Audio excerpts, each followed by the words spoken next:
আয়াত 10 ওয়ালাউলা ফাদলুল্লাহি আলাইকুম ওয়া রাহমাতুহু ওয়া আন্নাল্লাহা তাওয়াবুন হাকীম। অনুবাদ: তোমাদের প্রতি আল্লাহর অনুগ্রহ ও দয়া না থাকলে যেমন এবং আল্লাহ তো তওবা গ্রহণকারী ও প্রজ্ঞাময়। তাফসীর ১ নং ফুটনোটের বিবরণ। এখানে বাক্যের বাকি অংশ উজ্জ্ব আছে, কারণ এখানে অনেক কিছুই বর্ণিত হয়েছে।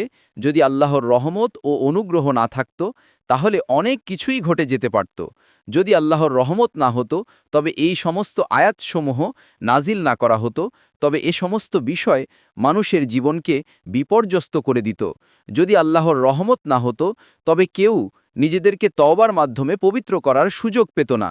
যদি আল্লাহর রহমত না হতো, তবে তাদের মধ্যে যারা মিথ্যাবাদী, তাদের উপর লানত বা গজব নাজিল হয়েই যেত।